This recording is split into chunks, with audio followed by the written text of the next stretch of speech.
Sou Clara Seabra, nasci em 1948, a 30 de março, na vila de Luso, próxima do Bussaco, uma terra lindíssima, mas que eu abandonei muito cedo.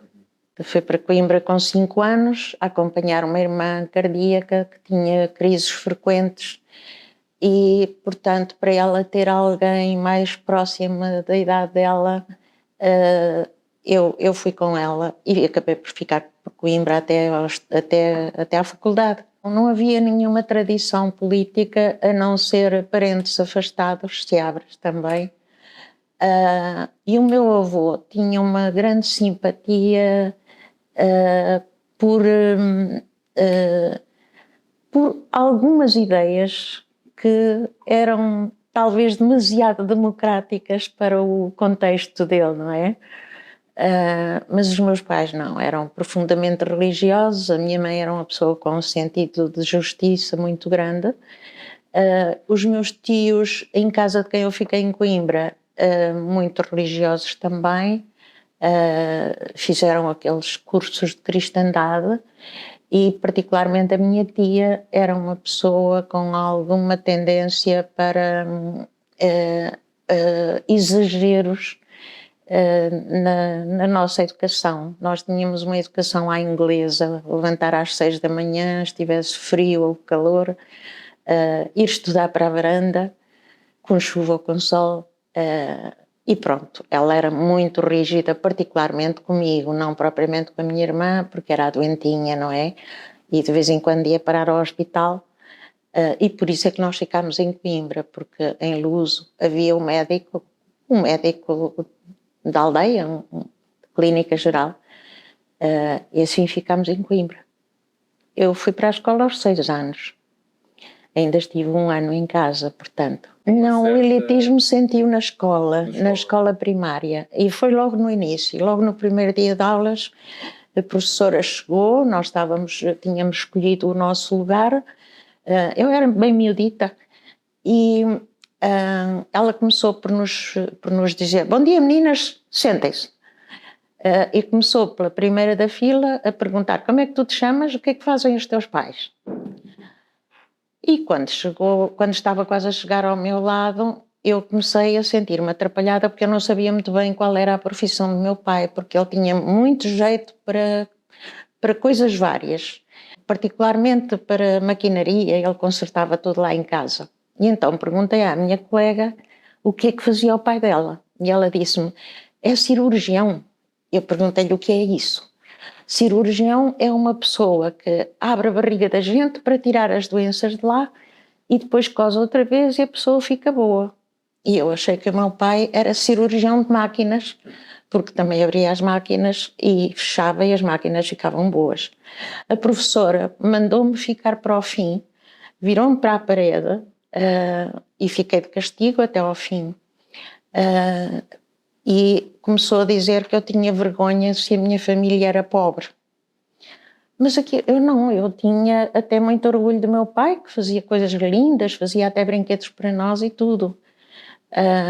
Quando vou a virar-me para conversar, vi a meninada toda escolhida. À frente, as meninas que se vestiam muito bonitas, que tinham uma pasta de couro, e atrás, os pobres, digamos assim. E depois fui sempre sentindo uma diferença tremenda de tratamento.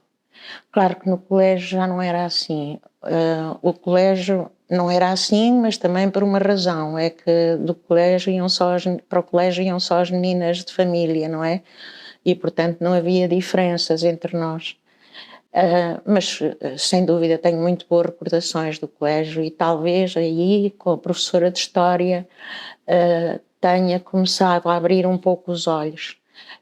Lembro-me perfeitamente, em 57 com as eleições, com as eleições não, com o Congresso Democrático de Aveiro, em 58 com as eleições, e depois, mais tarde, com o assalto ao Santa Maria.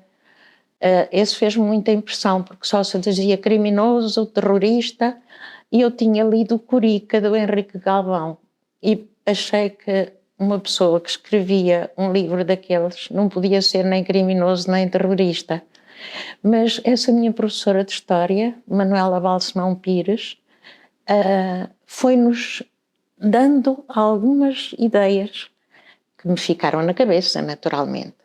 Mas eu passava muito tempo em casa, não, era escola, casa, casa, escola, e portanto tinha muito pouco contacto com pessoas da minha idade e em casa seguia aquelas regras, muito religiosa, ia à missa e pouco mais do que isso. Não podia dar ideias, por exemplo, a propósito do Henrique Galvão, eu cheguei a dizer, o Henrique Galvão não é nada criminoso, que ele escreveu o Corica, e o Corica é um livro muito bonito, mas ouvi logo um raspanete tremendo e calei-me, e daí para diante também não falei muito mais, não é? E pronto, depois, antes de terminar o secundário, eu tive um problema de saúde mais ou menos sério, que me atrasou 2 anos, tive que fazer o 6º e 7º ano, 2 anos depois, sozinha praticamente. E depois então a faculdade, sim. A faculdade apanhou-me logo a crise académica no 2º ano. E aí de facto acordei para a vida, sem dúvida nenhuma. Nós fizemos greve, andávamos permanentemente perseguidos pela polícia política, pela PIDE, que já começava de facto a aparecer devidamente armada. Por exemplo, em outubro já tinham os escudos de vidro e os cacetetes elétricos. Eu cheguei a apanhar, estava no Café Moçambique, que fica lá na Praça da República, mesmo em frente à Associação Académica, e estávamos vários. Eu estava a um canto e aparece a polícia e atira-me para cima ao cacetete. Eu vou parar ao canto do jardim, mas entretanto dei-lhe uma mordidela no pulso. E ela insultou-me, disse coisas horríveis e desatou a pontapear-me. Mas pronto, eu saí de lá inteira, não houve problema nenhum e continuei. Como eu tinha explicado, andei muito próxima da comunidade africana. Nós começámos por fazer greve às aulas, naturalmente, fazer piquetes de greve e, entretanto, não íamos às aulas, mas trabalhávamos muito. Havia workshops de tudo, desde cinema, teatro, filosofia, política, pintura, tudo. E eu assistia a tudo. Aliás, acabei por apanhar o vício de fumar aí, porque as pessoas começavam a fumar muito. Eu, na altura, não estava habituada a tais vícios, mas o ar era irrespirável. E eu acabei por começar a fumar porque era a única maneira de suportar aquele fumo de cortar a faca, não é? Bom, mas o certo é que uma pessoa andava entusiasmada. Havia grupos de trabalho, normalmente organizados por gente da Associação Académica. Fazíamos reuniões na Associação Académica, as grandes reuniões, todas as decisões que foram tomadas nessa altura, era tudo na Associação Académica, não é? Ora, logo no início da crise, da visita do presidente às instalações da faculdade, logo aí houve gente que foi apanhada. Alguns deles foram logo mandados para a tropa, portanto cortaram as bolsas. Muitos dos rapazes foram para a tropa nesse ano mesmo, não é? As bolsas, toda a gente as perdeu.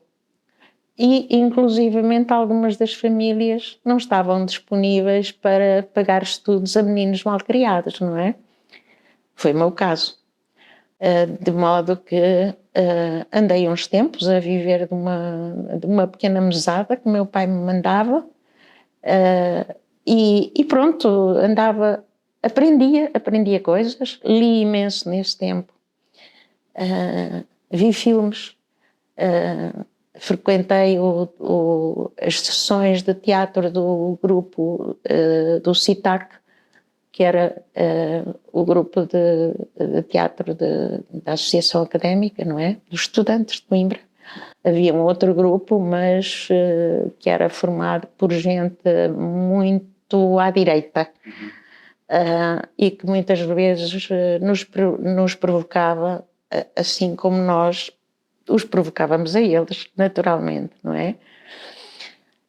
Bom, isto foi Coimbra, não sou capaz de fazer uma descrição melhor porque, entretanto, eu não consegui ficar muito tempo por Coimbra. Entretanto, conheci o meu futuro marido na República dos Milionários, a República dos Milionários e a República do Quimbo dos Sobas, que já tinham uma tradição de luta, já tinham tido vários deles presos pela PIDE.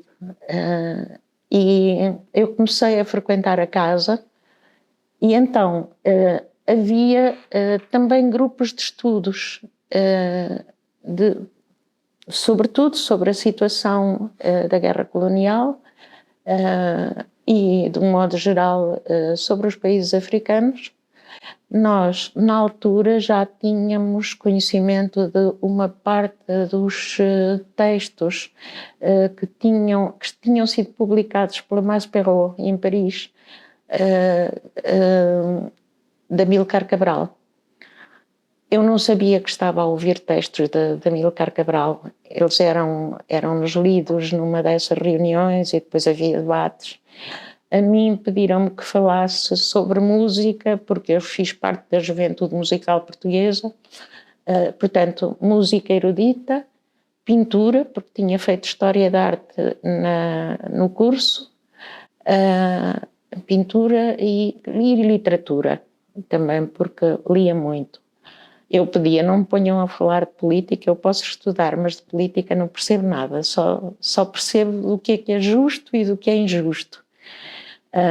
E foi muito bem aceito eu falar de música erudita e de pintura, essas coisas assim, porque aquela gente tinha muito poucas noções sobre isso. A maior parte deles eram de direito, engenharia, medicina, e portanto não tinham tido ocasião de aprofundar temas desse género, não é? Por exemplo, habituámos-nos na República dos Milionários, o despertar era com música erudita, muitas vezes com Beethoven ou com Bach, e era assim que começava o dia, não é? Claro que depois há as aventuras engraçadas. Por exemplo, havia um sujeito da PIDE que passava regularmente debaixo na rua. A nossa casa tinha 3 andares. E então ele passava por lá sistematicamente, olhava e nós atirávamos-lhe com água para cima. Isto é, não era para cima dele, era ao lado, a cair mesmo ao lado, para ele se assustar, não é? Ao lado ou à frente. Ele foi lá várias vezes, à República, eles foram lá várias vezes. E pronto, nós, quando sabíamos que tinha começado a ronda, escondíamos tudo ou queimávamos antes que eles chegassem, toda a papelada. Mas houve um colega que foi de uma coragem extraordinária. Eu não me recordo sequer o nome dele, porque nós tínhamos alcunhas, não é? Ele próprio se pôs a alcunha do Bafo de Onça.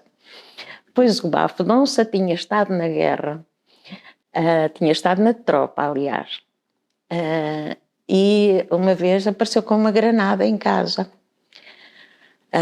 Não sei qual foi o destino da granada, mas ele tinha coisas desse género, era um bocado destravado. E então, um dia calhou a ele receber a PIDE. O que é que ele fez?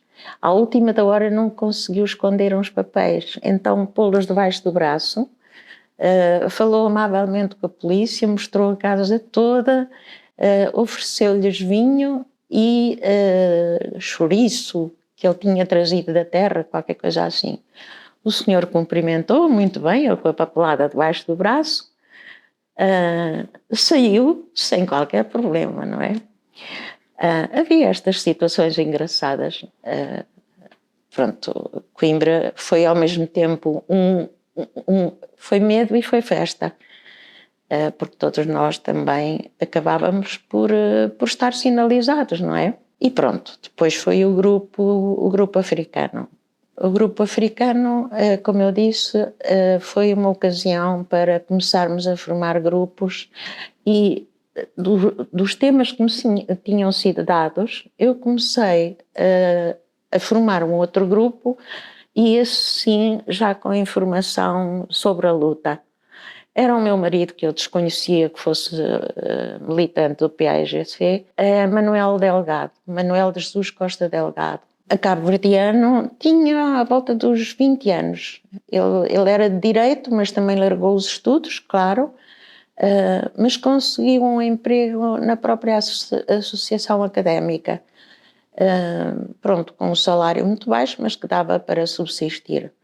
Na altura já estava ligado ao PAIGC? Estava, mas eu não fazia a mínima ideia, aliás, não fazia a mínima ideia. Já havia alguma atividade política concreta? Sim, havia.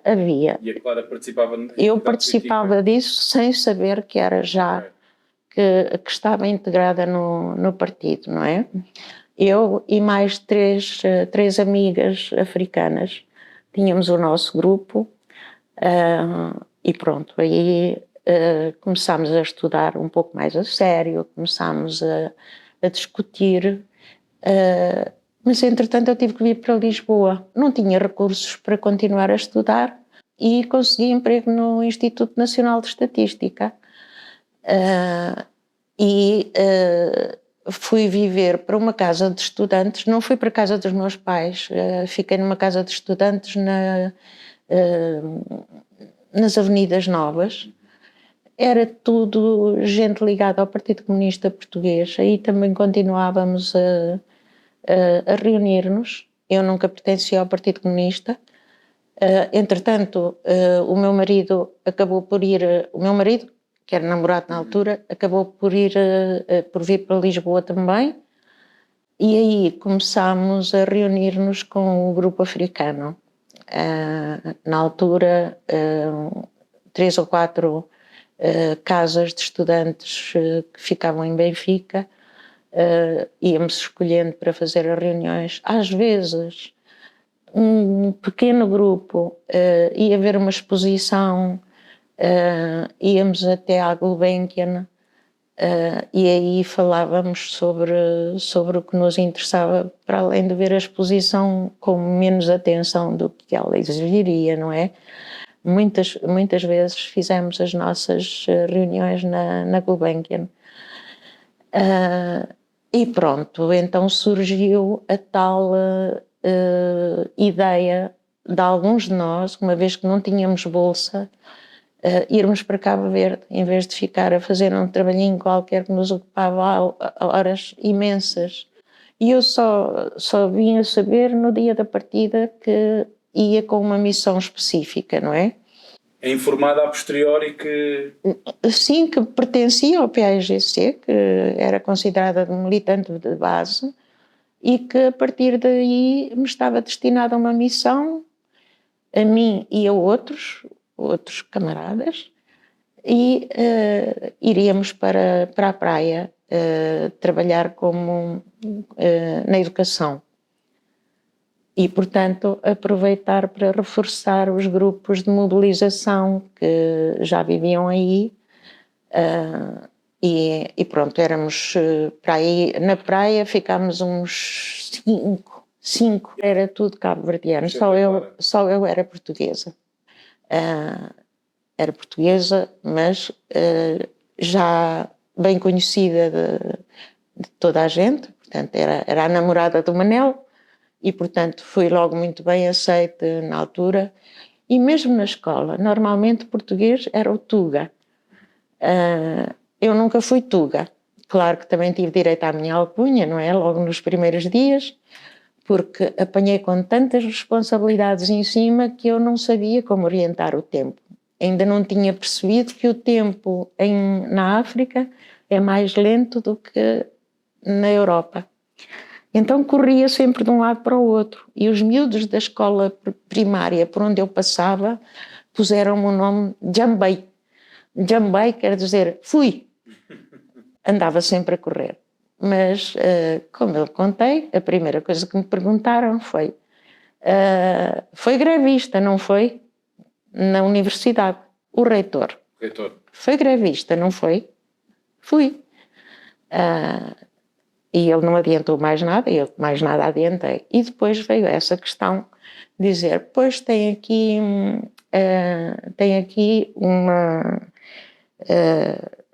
a Mocidade Portuguesa Feminina vai ficar como, suponho que era subdiretora ou qualquer coisa assim, vai ficar como subdiretora, uma vez que tem competência para isso. Disse-me, mas eu nunca pertencia à Mocidade Portuguesa, eu frequentei um colégio privado e, portanto, não havia disso. Não faço ideia o que seja a Mocidade Portuguesa. Aquilo não custa nada. Vai ficar na Mocidade Portuguesa Feminina e tudo o que tem que fazer é verificar nos eventos, essas meninas têm a saia abaixo do joelho, se estão com postinhas e poucas coisas mais. Disse, olha, eu francamente, Mocidade Portuguesa não é que, pronto, não tenho grande impressão da Mocidade Portuguesa Feminina, ouvi falar, mas não estou disponível para isso. Não, ou aceita ou não recusa. Isso não recusa quer dizer que devo voltar para Lisboa, é? Eu vou pedir-lhe algum tempo, pouco, só para pensar um bocadinho na questão e depois eu dou a resposta. E então telefonei para Lisboa e disseram, não, vai ficar na Mocidade Portuguesa sim, mas isso é uma organização fascista. Mas vai-lhe dar outras possibilidades de contacto com o povo. Pronto, assim mandam, eu vou fazer isso. E comecei, de facto, a pegar na Mocidade Portuguesa Feminina e lá tinha que estar presente nos eventos, sem dúvida, e ver se as meninas tinham a saia para cima ou para baixo do joelho, e ver se tinham a boina no sítio certo e se estavam bem vestidinhas. E, entretanto, havia algumas atividades engraçadas. Por exemplo, havia sessões de poesia que eu tinha que fazer com essa hora disponível para a Mocidade Portuguesa, poesia, canto, teatro. Só que o canto recomendavam que cantássemos com os meninos o Malhão e o Vira e essas coisas. E eu não estava disponível para cantar coisas que não tinham nada a ver com eles. No entanto, fizemos pequenas pecinhas de teatro do António Torrado. A partir do António Torrado, de histórias dele, havia um livrinho, A Escada de Caracol, que tinha pequenos contos muito bonitos. Lembro-me perfeitamente ainda do Relojoeiro.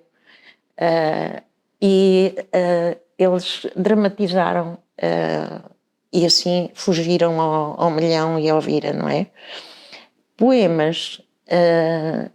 Tive o atrevimento de atirar com um poema às autoridades, com um poema de poetas cabo-verdianos, e aquilo caiu muito mal. Fui logo a correr ao senhor governador. Havia muita poesia portuguesa importante para, por exemplo, porque é que não ensinava Camões? Eu disse Camões aos miúdos do ciclo preparatório, não é muito simples, nem sequer faz parte do programa. Mas está bem, também posso ver outros autores. E lá andei à procura, eu tinha levado muito pouca coisa, muito poucos livros, não é? Só o essencial para me orientar, eu nem sabia que ia dar português. Teoricamente eu não teria habilitações para dar português, mas como havia falta de professores, sobretudo português, lá fiquei com o português, a história, não sei exatamente já como é que se chamava a disciplina, incluía português e história, pátria e isso assim. Mas o certo é que, pronto, isso foi logo o que me foi dito. Entretanto, as aulas, os miúdos tinham muitas carências, não é? De material, e às vezes eu recordo-me de alguns que iam para as aulas de manhã completamente sonolentos. E eu vim a reparar, graças à Mocidade Portuguesa, tive o pretexto para andar pelos subúrbios, onde a PIDE não entrava, não apreciavam. E eu andei por aí, conheci as famílias deles, os miúdos apresentavam-se sempre bem arranjados na escola, bem penteados, lavados, com um ar extremamente digno, não é? E até bem vestidos. Recebiam na altura os bidões da América com roupa de imigrantes cabo-verdianos, e então a miudagem andava sempre, às vezes, muito bem vestida, mas com fome na barriga. E então adormeciam nas aulas. Fui até à Chada Grande, que ficava onde atualmente é o aeroporto da praia. Andei por Tira-Chapéu, zonas muito pobres. Agora não há nada disso. Agora os subúrbios da praia já fazem parte da cidade. Tudo aquilo está urbanizado e é completamente diferente. Mas descobri muita coisa, por exemplo, sarna. Os miúdos eram educados da forma que as pessoas sabiam, às vezes à palmada, não é? E às vezes com alguma brutalidade.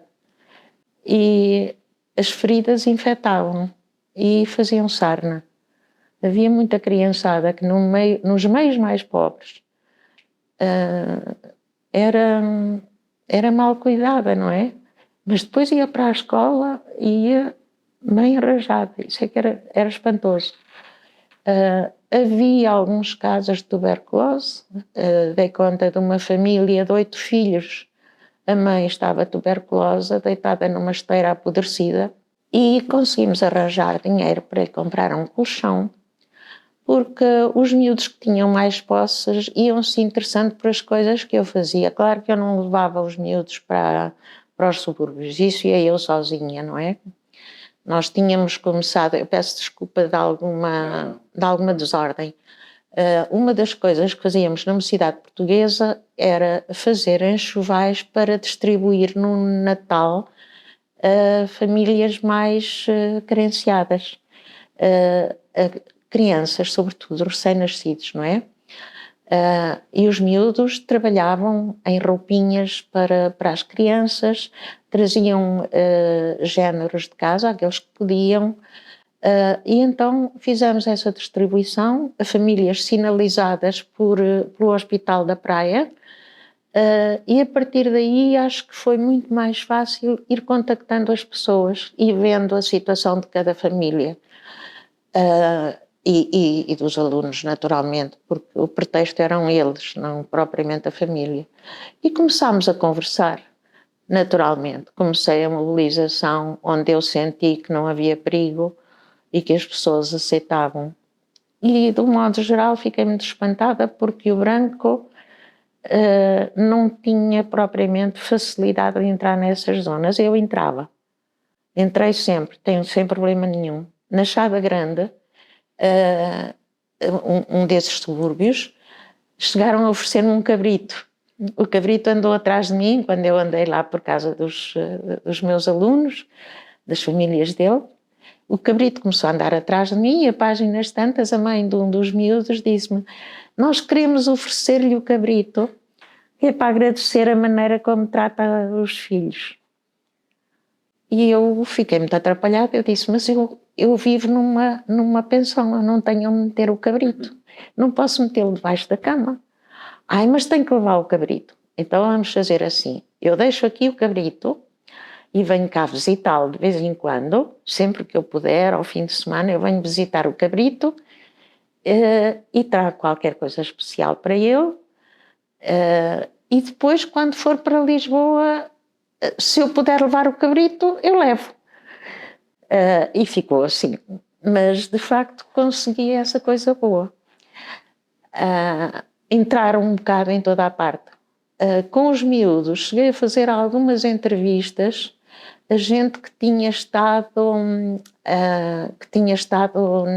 em Santo Tomé.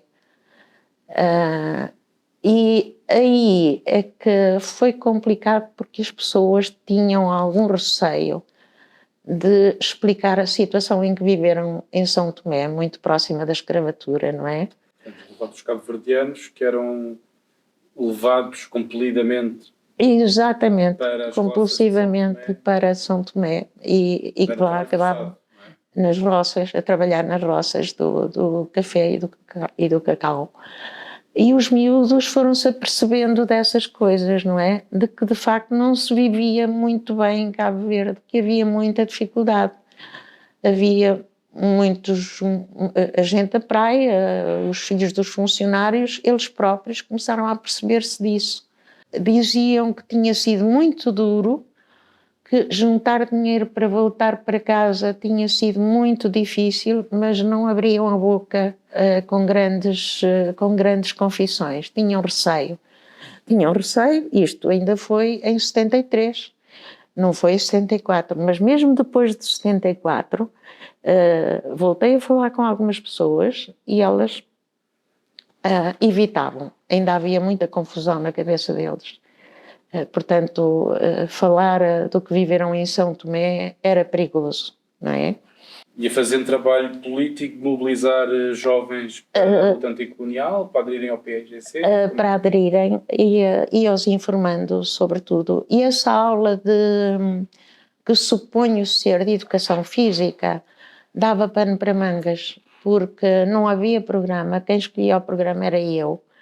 E então comecei a falar-lhes um pouco da história da África, orientada por um livro do Basil Davidson, que era o único livro sobre o assunto que eu tinha. Começámos a discutir diferenças entre o africano e o europeu e aquilo que marcava a identidade do cabo-verdiano, na altura muito fixado nos padrões da metrópole, não é? Nós conversávamos muito sobre isso. Uma das vezes que eu fui chamada ao governador foi por causa de um dos miúdos ter dito que eu tinha feito festinhas na cabeça de uma das meninas. Na altura não havia nada dessas histórias de assédio, e tinha dito: tens um cabelo muito bonito, um cabelo carapinha. E o miúdo foi dizer que eu tinha estado a gabar a carapinha da pretinha, e que isso não era próprio do professor. E então o governador chamou-me a atenção que há coisas que eu não devia fazer, ter atitudes carinhosas, especiais com alguns meninos. Isso ficava para os intervalos. Eu expliquei-lhe que era preciso premiar o esforço de alguns deles, não é? E também levá-los com mais carinho do que cara feia, porque era mais fácil aprender com boa disposição e brincando e tornando-me amiga deles.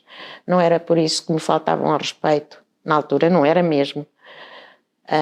Mais tarde tive que me tornar mais rígida, porque depois do 25 de Abril aquilo já era muito diferente, não é? Alguns dos cooperantes acabaram por desistir, vir-se embora, porque os miúdos eram revoltados e revolucionários, e para eles o branco era o colono, coisa que na altura comigo nunca aconteceu. Embora houvesse muitas esposas de militares a dar aulas no liceu. E pronto, dizia-se, de um modo geral, dizia-se que eram gente racista. Dizia-se entre eles, não é? O crioulo foi uma das coisas que o governador me quis proibir. E então eu expliquei-lhe com exemplos que me dava muito jeito usar o crioulo. Para já eu, para o intervalo, vigiar os miúdos, não ia, que eu não era polícia. Se me queriam como polícia, tinham-me contratado como polícia, e aí eu pensava duas vezes. Mas eu fui contratada como professora, e portanto, para o intervalo eu não precisava de ir, ia tomar o meu café e descansar. E depois, o crioulo até me deu jeito. Comecei a pedir a alguns dos alunos que escrevessem aquilo que entre si diziam na própria aula. E um deles, uma vez, virou-se para um colega e mais alto, já estava com aquele, no princípio da adolescência, a mudar de voz, então com voz de garnizé virou-se para o outro muito alto e disse: "Ô Billy, pistan aquele caneta quem escreve com ele, grinha assim." Grinha assim não, Gossili. Grinha assim é de Santiago. E eu ouvi aquilo e disse: "Olha, chega aqui, podes escrever aquilo que disseste no quadro?" Ele ficou, era pretinho, mas ficou com duas rosáceas aqui e disse: "Mas eu falei em crioulo." "Pois, mas eu queria que tu escrevesses em crioulo." Então ele foi para o quadro e escreveu.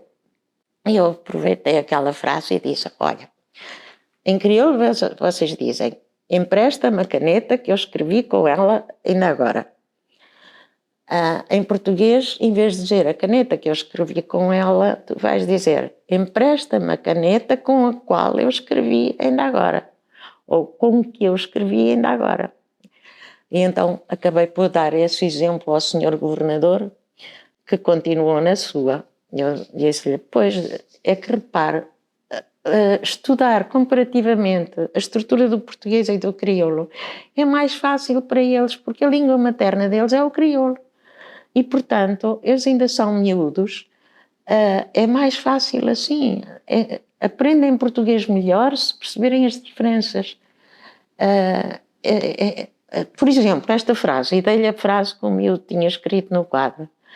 Ele disse: "Pois, é capaz de ter razão, mas pronto, é assim, evite falar crioulo. Só nesses casos muito especiais, mas evite o crioulo." O batuque, que é uma manifestação tipicamente cabo-verdiana, o batuque, eu só ouvi batuque quando fui para o interior, justamente com Jorge Querido e mais alguns camaradas. Aí nós assistimos a um batuque, porque na praia era proibido, completamente proibido. Dizia-se que eram danças eróticas e, portanto, imorais. O batuque, a tabanca não tem nada, absolutamente nada de erótico, absolutamente nada. A tabanca é uma tradição vinda da Guiné. Na Guiné as comunidades organizam-se em tabancas, não é? São aldeias clânicas, não é? Grupos clânicos, e que entre si funcionam como cooperativas, quer no aspecto alimentar, quer no aspecto das tradições, quer no aspecto cultural em geral. Portanto, a assistência entre eles funciona como cooperativa. Ora, a tabanca em Cabo Verde é o desfile organizado em que todas essas figuras antigas do clã desfilam desde o rei e a rainha na tabanca, isto é, o ancião e a anciã, até ao marinheiro, alguns símbolos religiosos à mistura, e isso faz-se normalmente por altura dos santos populares ou de santos ligados às municipalidades, não é? Mas também a tabanca, sem razão nenhuma especial, era proibida porque Cabo Verde era Portugal, não é? Tinha de ser Portugal à força. Inclusivamente os textos dos manuais que os miúdos usavam falavam de coisas que eles não podiam conhecer. Eu recordo-me, por exemplo, uma miúda me ter perguntado o que é um comboio. E tive alguma dificuldade de lhe explicar o que era um comboio. E o que é um morango? E coisas desse tipo, não é? E jardim zoológico. O que é um jardim zoológico? E pronto, outras situações engraçadas que para eles lhes faziam confusão, porque de facto Cabo Verde é outra realidade, completamente diferente, não é? A visita ao Tarrafal, essa foi uma situação complicada, porque nós ouvimos na BBC, todos nós ouvíamos a BBC e muitas das vezes, pronto, com cobertores em cima do rádio, debaixo da mesa, ou debaixo da cama, ou, com o máximo cuidado, porque nas ruas da praia, sobretudo, eles andavam a tentar localizar, não é? E ouvimos a notícia da BBC que tinham assassinado o Amílcar. Mas aquilo já foi à noite que nós ouvimos isso. E, portanto, ficámos completamente transtornados, mas sair à noite já era um bocado mais complicado, não é? Eu, na altura, estava a viver já não na pensão Paraíso, próxima do liceu, mas em casa de uma colega, na fazenda, que já ficava nos subúrbios, ouvi aquilo, eu e elas, tentámos perceber o que é que se passava ao certo, mas não sabíamos, só sabíamos que Amílcar Cabral tinha sido morto. E nós as duas decidimos, ela também era professora no ciclo, e fomos as duas de preto, de manhã para as aulas, e depois vimos que os outros camaradas andavam de preto todos. E veio um dos pitos atrás de mim e disse-me: ai, a menina está muito gira, está vestida de preto, mas isso é luto ou é moda? E eu olhei para o homem, furiosa da vida, eu já o conhecia, olhei para ele e disse: pois, hoje é luto, mas pode ter a certeza que o luto de hoje ainda há de ser um dia de alegria amanhã. E não foram exatamente estas palavras, mas foi qualquer coisa que significava isso. O certo é que não nos apanharam logo naqueles dias, deixaram-nos amadurecer. Aliás, já tinha havido o lançamento de panfletos várias vezes na praia. Nós costumávamos meter os panfletos em locais onde o vento se encarregava de espalhar. A praia é um planalto e o vento é frequente, não é? Vento forte. Então o vento era do PAIGC e espalhava os panfletos. Nunca se chegou a descobrir naquele tempo onde é que eles eram fabricados e onde eles eram passados. Era numa máquina entregue ao Jorge Querido, que então era engenheiro e trabalhava, já não me recordo bem assim. Exatamente. Portanto, era tudo feito aí, com alguns pequenos disfarces, não é? Mudava-se a fita, mas, enfim, digamos que a PIDE que estava então em Cabo Verde não era propriamente muito arguta. Faziam coisas muito engraçadas. Nós tínhamos, por exemplo, o hábito de ir todos os dias às 6 da manhã até à prainha tomar um banho, íamos a correr até à prainha, tomávamos banho, fazíamos um bocado de exercício e depois voltávamos para casa, tomávamos banho para ir para a escola, o pequeno almoço e pronto. Então um dia descobrimos um grupo de senhores da PIDE atrás de nós a fazerem exercício também. Foi engraçadíssimo porque parecia que estávamos a olhar para um espelho só com gente com aquele aspecto característico dos senhores da PIDE, não é? Mas não metiam o nariz para o interior, não tinham para o interior, sobretudo os subúrbios e zonas mais para o meio da montanha. Em Santa Catarina ainda apareciam sem dúvida nenhuma. E em algumas zonas mais urbanas, digamos assim. Eu só sei que havia um boato que me contaram, que eu fartei de rir, é que eu ia com a missão de matar o governador. Achei engraçadíssimo porque eu até para matar baratas com inseticida tinha dificuldade. Ainda por cima, a pessoa de 1,5 m que eu sou, com esta cara não conseguia nem pegar numa arma, como nunca consegui, apesar de treinar nas milícias mais tarde, não é? Mas nunca tive jeito nenhum para armas e nunca tive jeito para matar uma galinha, para matar uma barata. Mas supostamente havia-se boato, mas eu nunca cheguei a confirmar que tipo de informações.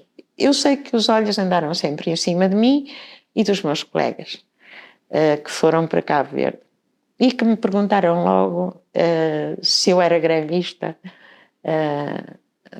da crise de 69. Não sei mais, nunca fui à Torre do Tombo investigar quem eu era. É lá ir um dia, quando tiver paciência. Eu sei é que passei sempre entre os pingos da chuva. Reuniões. Como é que se faziam as reuniões? Ou íamos passear. Havia uma colega que a mãe era funcionária pública e completamente da situação. Às vezes fazíamos lá em casa, outras vezes fazíamos em casa de uma outra que ficou assim sinalizada. Ela nunca chegou a ser presa propriamente, foi interrogada, mas não foi presa. Uma tal Marlina, ela já teve sempre alguma dificuldade em fazer as reuniões aí, mas circulávamos, inclusivamente chegámos a fazer reuniões em casa do Jorge Querido. Lembro-me que se punha música em voz muito alta, a Miriam Makeba era praticamente o nosso hino, e lá fazíamos as nossas reuniões, mas como também éramos um grupo muito festeiro, enfim, acho que talvez por isso e para se manter uma certa calma e não espantar os pardais, por isso mesmo ninguém chegou a ser preso. Logo a seguir eu saí de Lisboa e aí foram presos.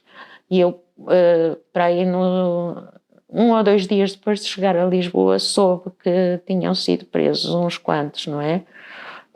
E 2 rapazes ou 3 foram a parar a Moçambique. Um deles acabou por morrer mais tarde, já fora da prisão, mas sofreu sequelas muito graves em Moçambique. Não me consigo recordar os nomes porque eram uma célula que era de uma outra camarada, não é? Todos nós tínhamos as nossas. Eu aproveitei os tais alunos de filosofia, que na altura não era filosofia, mas eram no 6º ano, era psicologia. Antigamente a filosofia era dividida em psicologia e filosofia, psicologia no 6º ano. Com esses aproveitei para ir um pouco mais longe, com um grupo restrito, não com a turma toda, evidentemente. Isso também fazíamos reuniões em casa deles e aí trabalhávamos. Normalmente os panfletos, a informação era feita nas reuniões e depois o Jorge Querido se encarregava pronto, não só de acrescentar essa informação, mas de passá-la e depois nos dar o material para distribuir, não é? A visita ao Tarrafal... Em 72 ou em 73? Isto já foi em 73. Em junho, exatamente, porque essa família que me ajudou depois em Paris estava de férias. Eu tinha ido visitar alguns camaradas, na altura acho que o próprio Luís Fonseca estava preso, e o Lineu Miranda, e o Julinho, conhecido por Julinho, morreu recentemente, que era da família do Jorge Querido e da família também desta gente que depois me ajudou mais tarde. E havia muitos outros, mas eu vou-me esquecendo dos nomes e cheguei a fazer para o partido um pequeno texto sobre essa situação, mas há muitos anos. E não me recordo mais de muitos dos nomes, não é? A sua ida ao Tarrafal foi propositadamente para visitar esses camaradas e conhecer mais gente da zona de Santa Catarina, que na altura também se deslocou a Tarrafal. Aí fiz vários contactos através do Jorge Querido, e um dos contactos foi esse, o da família Lima Barreto. Eu não os conhecia, mas pronto, enquanto esperávamos, cada um a sua vez de visitar os seus, encontrei uma jovenzinha, Diana Lima, e praticamente sem termos conversado, ela só me disse que andava a estudar em Vincennes, ela meteu-me um papelito no bolso e disse, para o caso de precisar, é melhor não mexer. E pronto, e depois é que eu, quando voltei para casa, é que eu vi, esqueci-me do papelinho, entretanto, quando vi o papelinho tinha uma morada em Sucy-en-Brie, onde eu fui parar quando cheguei a Paris, não é? Essa família já tinha um trabalho organizado em Paris, particularmente na faculdade, em Vincennes. Eles tinham um grupo de teatro que era também uma forma de mobilização, que era o Cauguiamo, com textos sobre a colonização, os horrores da colonização e a esperança na libertação. Era essencialmente formado por esse grupo familiar dos Barreto Lima, cabo-verdianos, residentes na altura em França, não é? E a Adélcia Pires, casada com o comandante Pedro Pires, ela da família Barreto também, ela e as irmãs, a Adélcia, a Arcília, a Arcelinda e a Adla, todas ligadas, todas com A, todas ligadas ao PAIGC. Esse grupo encontrou-se todo em França e participava dessas ações. Eu não estive assim tanto tempo em França. E visitou as pessoas do Tarrafal? Entrou dentro do sim, entramos no campo. A única coisa foi abeirar-me das celas, de 2 celas, eu e 2 ou 3 pessoas que tínhamos ido justamente com o Jorge, com o guarda próximo, a ouvir o que é que nós dizíamos, não é? E foi uma conversa absolutamente banal, como é que estava a saúde, se eles tinham alguma informação quando seriam libertados, e essas coisas assim. Eles perguntavam-nos a nós o que estávamos a fazer, como é que corria a vida na praia, mas coisas mesmo, de facto, inócuas, não é?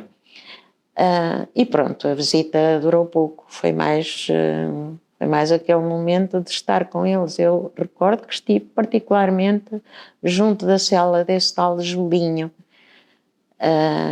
Não recordo o apelido, sei que é da família do Jorge Querido, e da família da mulher do Jorge Querido, da Natalina.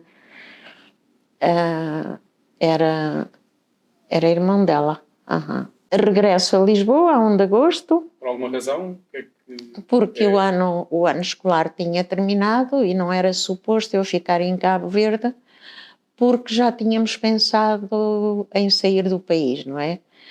E depois da crise tínhamos antes provavelmente com essa ideia, como eu expliquei, eu não sabia que era do partido antes de ir para Cabo Verde.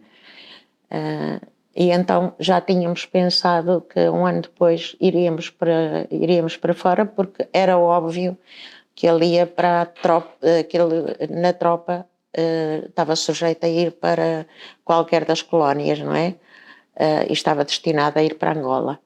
Passei 1 mês em Évora com ele, até que ele foi recrutado para Angola, não é? E então aí ainda estivemos num jantar de despedida, ainda estive eu e as senhoras a combinarmos o que é que íamos fazer, como é que íamos passar o tempo em Luanda e essas coisas todas, e depois no dia seguinte desaparecemos. Aos meus pais eu só disse que durante uns tempos não podia ir lá à casa, mas que não se preocupassem, que estava tudo bem. E eu saí no Sud Express, por acaso não fui nada, não foram nada simpáticos durante a viagem, porque me despejaram a mala toda no chão, desde roupa interior. Exatamente, despejaram-me tudo no chão, o chão sujo, tive que andar a catar as coisas para meter dentro da mala outra vez, mas não houve problema nenhum. Olharam para o meu passaporte, olharam para mim, perguntaram o que é que vai fazer, e eu disse, vou ao Museu do Louvre, eu estou a estudar História da Arte. E ofereceram-me pelos anos uma viagem, e como só posso ir agora, vou agora. E pronto, e lá cheguei a Paris sem grandes problemas, não é? Paris que eu não conhecia de parte nenhuma, tinha aquele contacto que eu não sabia que ficava tão próximo de Paris, assim, e pedi para me terem um táxi para me levar para um hotel próximo de Austerlitz, e puseram-me num hotel com um aspecto horrivelmente manhoso. Acabei por passar a noite sentada no chão, encostada à porta que abanava por todos os lados, com receio, porque aquilo tinha muito mau aspecto, não é? Tinha mais o ar de um bordel. Mas eu não conhecia Paris praticamente, e então por aí fiquei. Depois fui à procura da tal família e estive com eles uns dias, mas também tinha algum receio de ficar ali em casa e mostrar-me demasiado, porque nessa altura já havia muita gente apida e infiltrada entre os estudantes portugueses, não é? E eu não queria estar a dar muito nas vistas. Tive a sorte de apanhar uma amiga da família, por acaso sobrinha do Frantz Fanon, que tinha um daqueles quartinhos de Chambre de Bonne, numa daquelas casas lindíssimas das grandes avenidas, aquelas casas de arte nova.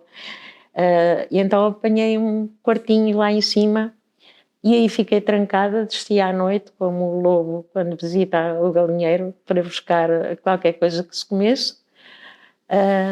E pronto, aí estive, mas o marido não havia meio de aparecer. Ele ficou na clandestinidade.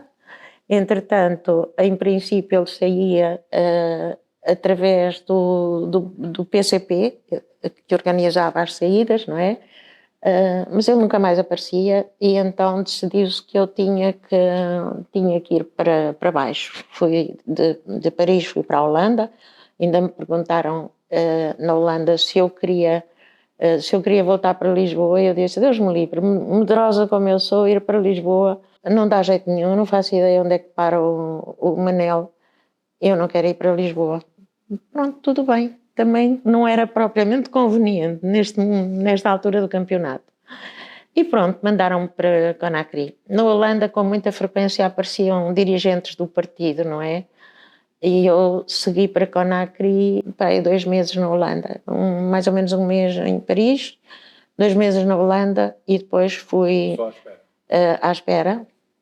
E depois fui então para Conakry com o camarada Carlos Reis. Em Conakry fui logo recebida por uma data de gente amiga que tinha fugido da guerra também. Achei muito engraçado, porque as pessoas do PAIGC passavam na boa até à pista, foram buscar, e entretanto quando eu passei com a minha mala, perguntaram-me, é do PAIGC? Sim. Puseram uma cruz na mala e mandaram-me seguir viagem. Nem me fizeram revista, nem nada. O passaporte, olharam para aquilo. Sim, senhor, PAIGC, pode andar. E lá fui. Cheguei ao bureau do partido, porque entretanto o camarada Carlos Reis já tinha a sua residência, e mandaram-me ficar aí à espera, porque eu tinha que ir para o hotel. Porque já não havia lugar para mim nas camaratas. Eu disse, então, mas eu venho para uma guerra e vou para um hotel? Pois é, que isto é só uma situação provisória, depois arranja-se. Entretanto, chega a Lucete Cabral, a esposa não do Amílcar, do irmão, do Luís Cabral. E ela vira-se para mim e diz, Tuguinha, o que é que estás aí a fazer? E eu disse, eu estou à espera dos camaradas me virem buscar. Dizem que eu vou para um hotel até ter lugar nas camaradas. Qual hotel? Qual carapuça? Tu és a Clara, não és? Olha, tu vens comigo para a minha casa. E eu não fazia ideia que fosse a Lucete Cabral, sabia lá que era a mulher do presidente da Guiné-Bissau. Mas fui extraordinariamente bem tratada. deu-me um quarto e à noite juntaram-se lá várias camaradas, porque eu tinha-me aconselhado a levar reboçados para os meninos da escola piloto, uma garrafa de whisky para a malta e cigarros que faziam sempre falta, não é? Inclusive é para mim.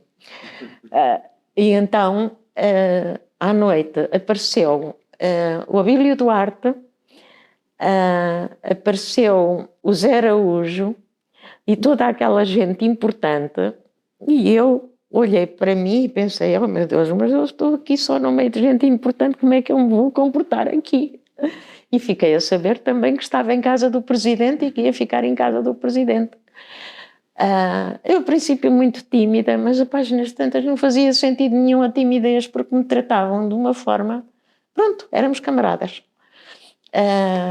Inclusivamente, quando mais tarde se soube que o Manel já tinha sido libertado, ele foi libertado mais tarde, depois do 25 de Abril. Chego por alturas do Natal. 73. Já depois da Declaração de Independência? Da Declaração da Independência da Guiné. Sim, da Guiné. Da Guiné. E antes do 25 de Abril. E antes do 25 de Abril. E, portanto, aí vou trabalhar inicialmente para a informação. Chego a trabalhar na rádio, mas desisti, porque uma vez um camarada fez um comentário, vinha do interior, tinha ido até Conakry e fez um comentário engraçado. Hoje é engraçado, mas na altura eu fiquei cheia de vergonha, porque ele disse que aquele camaradinha que faz o programa para os soldados portugueses fala cá um português, mas é um menino da escola piloto. Era eu, com a minha vozinha, na altura soava, quer no gravador, quer... Eu não podia fazer a locução, porque soava como um miúdo, não é?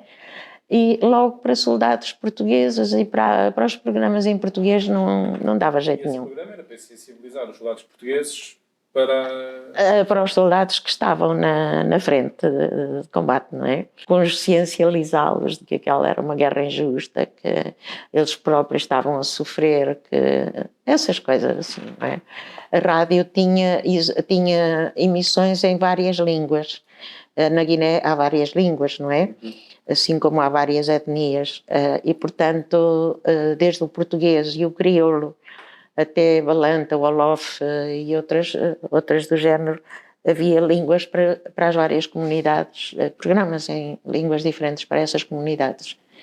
Muito interessante é que nesses programas dizia-se sempre que a língua portuguesa era era um dos grandes presentes que o colono tinha deixado que o português tinha deixado nas colónias, não é? E repetia-se com muita frequência também que não se lutava contra Portugal, lutava-se contra o governo português, contra o fascismo, e que se lutava pela dignidade de cada um dos países sob o domínio colonial. Foi uma experiência muito interessante mesmo, porque aí toda a gente ajudava toda a gente. Era um dos princípios do Amílcar Cabral, era que quem soubesse alguma coisa ensinava ao companheiro aquilo que sabia e aprendia dele aquilo que tinha que aprender. Eu fazia sempre questão de frisar isso, não é? Portanto, nós fazíamos tudo o que fosse necessário, fosse o que fosse. Nem que fosse limpezas, mas evidentemente que éramos aproveitados para outro tipo de missões, não é? Também cheguei a dar algum apoio, fui várias vezes à escola piloto, cheguei a dar algum apoio com os textos, os manuais eram poucos e havia muito pouco material, porque inclusivamente recordo-me que na altura em que o Abílio Duarte tinha uma reunião na ONU em que ele devia expor a situação nas ilhas, nós queríamos muito ter os livros do Ministério do Ultramar que existiam em Cabo Verde e que não chegavam até nós, não era possível, porque tinham muita informação. Agora não me recordo o primeiro nome, mas sei que o apelido era Carreira, que tinha livros fabulosos com imensa informação sobre as ilhas, não é? E nós tínhamos muito pouca coisa, de modo que muitas vezes tínhamos que recorrer ao pouco que havia e escrever da informação que circulava pela Europa através da rádio. Nós tínhamos escuta, naturalmente, e eu cheguei a fazer escuta, não é? Aliás, foi uma das primeiras coisas que me deram assim que cheguei a Conakry, foi um rádio. E todos os militantes recebiam, quando chegavam a Conakry, recebiam um rádio de pilhas para poderem estar devidamente informados, não é? E claro, muitos de nós saíamos em missões e, portanto, não é que faltasse informação, mas diretamente de Cabo Verde era mais complicado, não é? A informação escrita. Entretanto, o seu marido... É libertado. Antes disso tinha sido preso, não é? Ele tinha sido preso, tinha estado em Caxias, foi preso na altura do assassinato do Carreiro Blanco. Isto foi em setembro de 73. 20 de setembro, se não estou em erro. 20 também. Nas fronteiras, pronto, calhou preparar-se a saída nessa altura e a fronteira estava, portanto, tinha vigilância reforçada e ele foi preso já quase a entrar em França. Portanto, voltou para trás, não é? Foi libertado só depois de... já em maio. Em Caxias passou por 12 dias de tortura de sono e como era uma pessoa agressiva, batiam-lhe e ele batia também, dava pontapés e ficou com uma saúde miserável a partir daí, não é? A minha mãe aqui ia visitá-lo, a minha mãe e a minha cunhada, que estava na altura a estudar aqui em Lisboa, iam visitá-lo e ele nem sequer podia mostrar as mãos, que estavam todas negras, cheias de hematomas. E então, de qualquer maneira, ele não falou. E acabou por ser considerado, portanto, acabou por ir para a prisão militar da Trafaria muito poucos dias antes do 25 de Abril. Portanto, acabou por ser libertado um pouco mais tarde do que os companheiros de Caxias, não é? Em Conakry soube-se e fez-se uma grande festa, com champanhe e tudo. E quem ofereceu o champanhe foi o camarada Aristides Pereira, na altura o líder máximo. E fomos todos até casa da minha amiga Lucete Cabral, para festejar. E nós as duas andávamos tão contentes da vida que tínhamos pensado fazer café numa cafeteirinha aparentemente de estanho, mas que afinal não era. Esquecemos daquilo ao lume e a cafeteira derreteu-se. E ficou para sempre o restinho da cafeteira que marcava o dia da liberdade, não é? Do Manel. Um padre que era o padre Lino Bicari. Sim, senhora. Sim, senhor. Cruzei-me com ele, vi o trabalho que ele fez com os miúdos da escola piloto, extraordinário. Depois ele acabou por sair, não sei se em missão ou foi para o interior, já não me recordo. Lembro-me disto que ele esteve em Conakry, precisamente na mesma altura. Eu o conheci, já não tenho a certeza se foi em Conakry ou se foi lá para o interior. Vi as esculturas lindíssimas que ele fez com os miúdos, fazia trabalhos e conseguiu pôr aquela gente a trabalhar, porque africano tem uma grande tradição cultural nessas áreas, não é? E, portanto, ele soube conduzir perfeitamente a miudagem nesse sentido. Conheci muita gente muito interessante, mesmo estrangeiros, nomeadamente o Basil Davidson, que ia com alguma frequência a Conakry, que era amigo pessoal do Amílcar Cabral, e que eu mais tarde acabei por encontrar também na Suécia. Há uma história muito bonita que o próprio Basil me contou.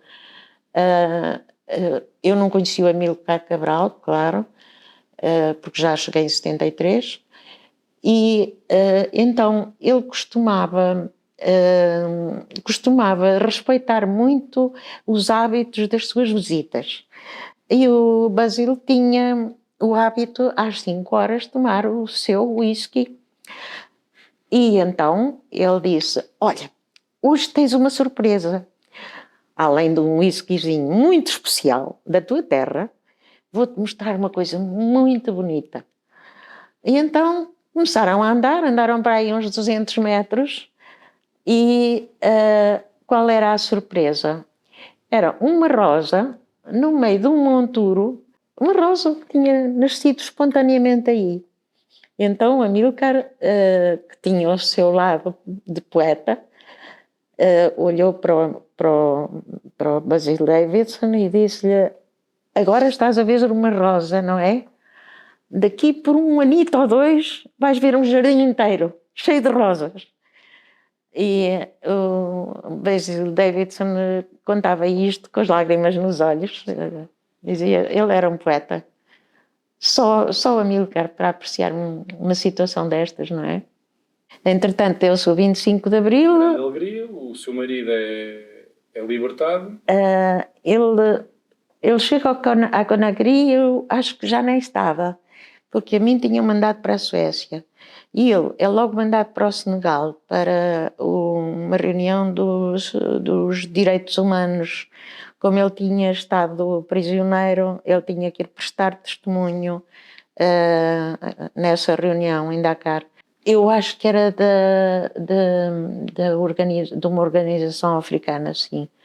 Mas não sei, sinceramente não sei, porque eu entretanto fui para a Suécia e já não pensei mais no assunto. Estava entregue à publicação dos livros, dos manuais escolares para a escola piloto. Fiquei na Suécia também por relativamente pouco tempo. Fiquei em casa de uma família que conhecia o PAIGC de longa data, que fazia parte das ONGs que apoiavam o PAIGC, e eles é que se ofereceram para imprimir os livros. Eles tinham uma criança adotada, uma miúda guineense, órfã, que tinha sido apanhada num bombardeamento com fósforo e tinha as marcas todas. Ela sobreviveu, mas os pais morreram, não é? E, portanto, enfim, havia essa confiança, eles poderem ter adotado uma menina guineense. Eram gente, de facto, com um passado reconhecido e bem aceita entre nós, não é? Pronto, depois da Suécia eu fui já para Paris, que o meu marido tinha sido mandado para Paris, onde ficaria responsável do partido para França, Itália, Benelux. Havia continuava a existir uma representação na Holanda com Olívio Pires, e na Suécia com o Onésimo Silveira. Ora, nós ficámos em Paris. Eu de início ajudei bastante a organizar a informação, era eu que organizava todos os dossiês relativos à informação sobre os países recém-libertados, e ajudava com as comunidades imigrantes. Cheguei a ir até a Itália, a Turim e a Milão, onde contactei com as tais comunidades imigrantes. Eram sobretudo mulheres. E digamos que foi lá que eu consolidei um pouco o meu crioulo, porque não tinha outro método de não falar crioulo, não é? E lá usava um crioulo muito atrapalhado, a que eu hoje ainda chamo de desgacida. Desgacida é um prato que se faz no fogo, que é uma mistura de muita coisa, de muitas carnes, muitos legumes e algum tipo de grãos. E então o meu crioulo era uma mistura de crioulo da praia, onde eu tinha vivido, e de Santo Antão, de onde era o meu marido. Bom, mas aí aprendi crioulo e fui também, fomos fazendo mobilização entre a imigração. Em Paris, calcorrei aquela terra a pé, por quilómetros e quilómetros. Não me incomodava nada, na altura andava com facilidade, porque eu, para todos os efeitos, nasci perto da montanha, não é? Mas fartava-me de andar para não gastar dinheiro do partido em transportes. Contactava as pessoas, muitas das vezes também assim. Esses imigrantes, ou através das associações dos imigrantes, e sobretudo com esse grupo da família Barreto de Lima. Tinha contacto com eles nessa altura. E pronto, entretanto, começaram a formar-se, as pessoas começaram a distribuir-se pela Guiné e por Cabo Verde, nos vários postos.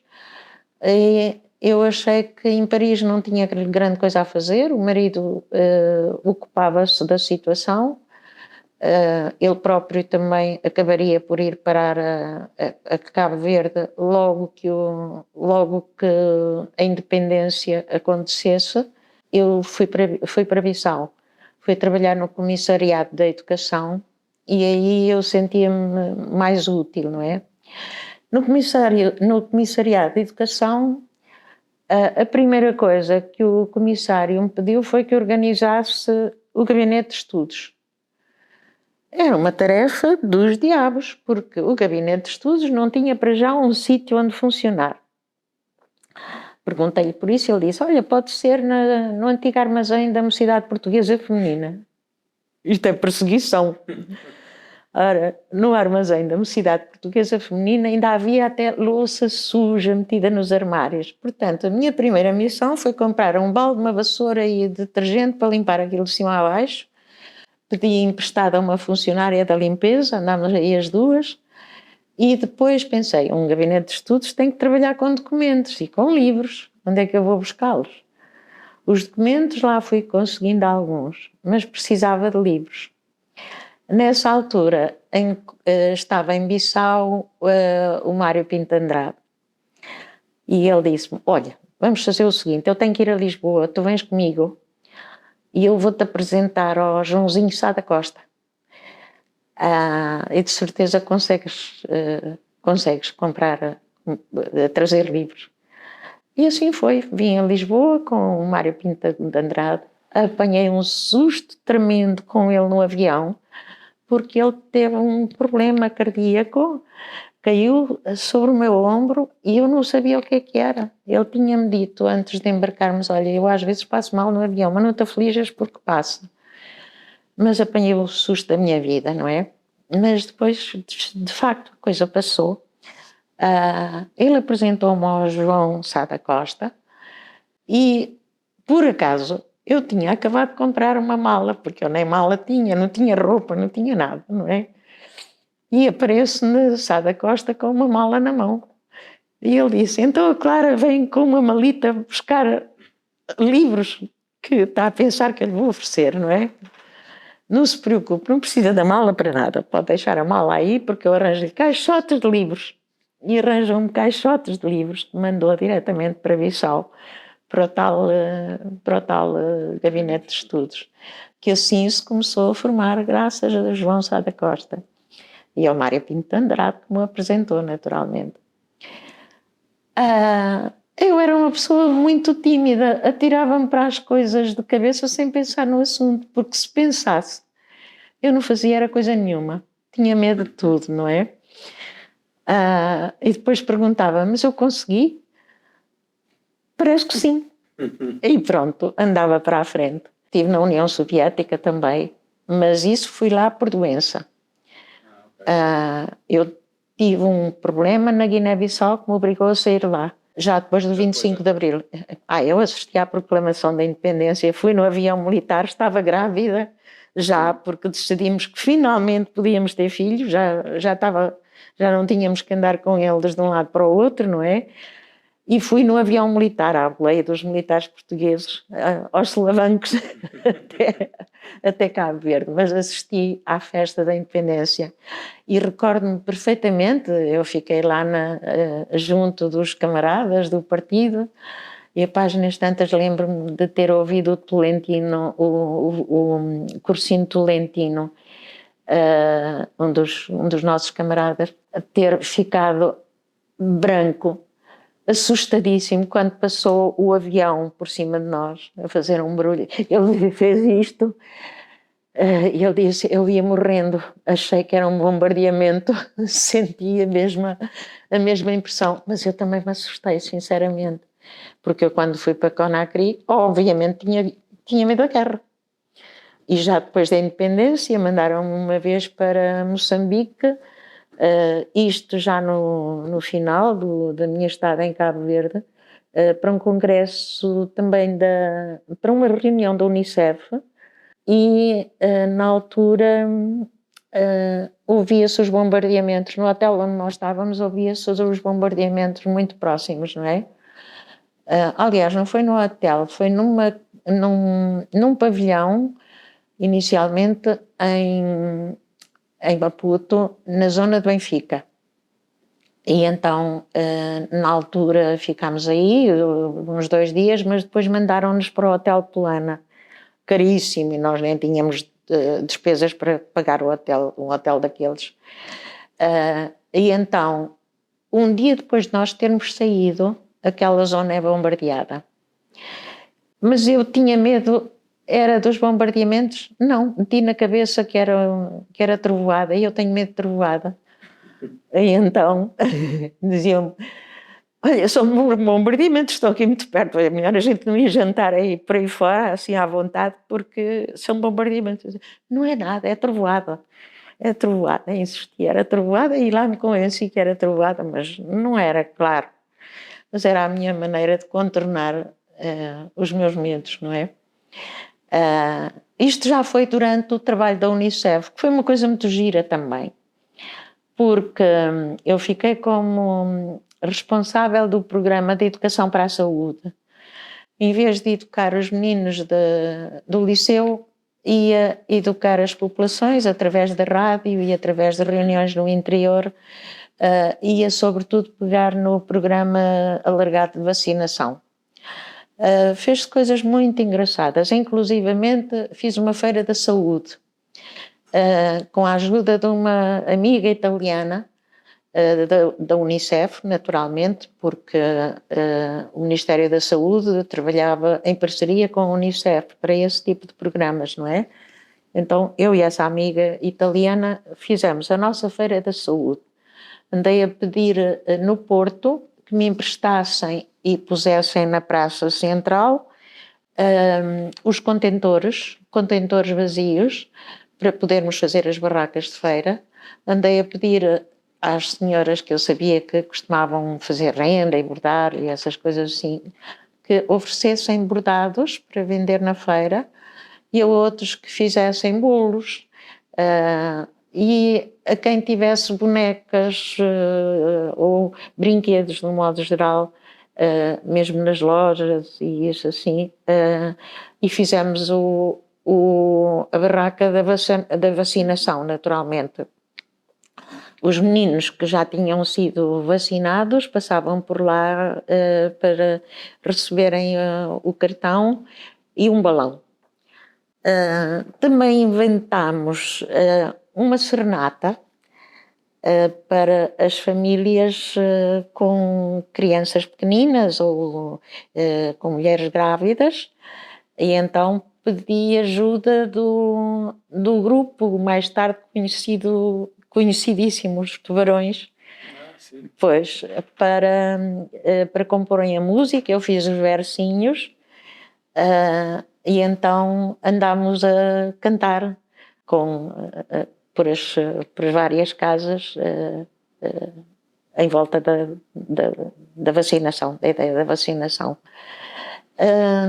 Íamos muito ao interior, já com a ajuda, por exemplo, de uma das irmãs da Adélcia Pires, a Arcelinda, médica, que estava no interior, uma pessoa que deu uma ajuda fantástica foi o padre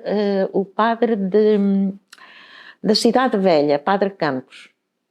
Uma pessoa giríssima que sabia a história de Cabo Verde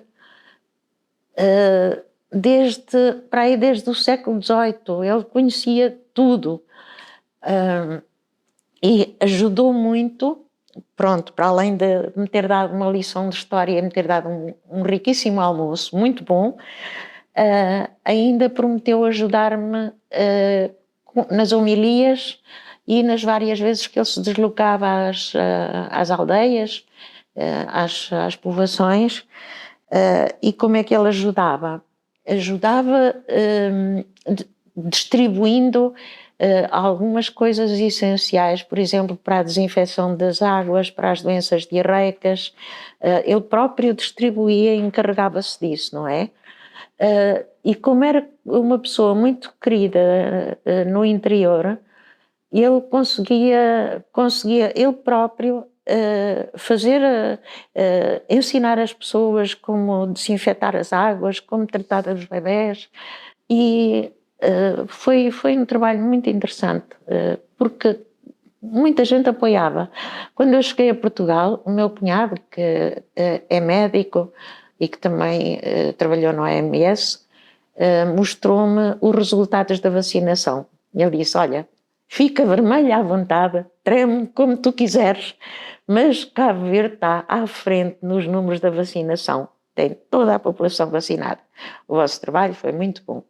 Graças à doutora Alice Dupré também, que era na altura a responsável máxima, ao doutor Luís Leite, que era na altura o delegado médico, e alguns italianos como Ana Marina Vicario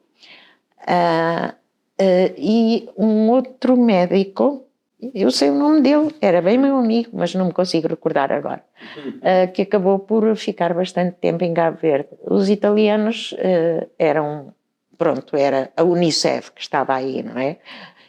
Todos eles tinham programas específicos. Esse médico que eu estou a falar e que não consigo dizer o nome agora, era responsável pela área da lepra, que ainda existia em Cabo Verde, mas já muito atenuada, não é?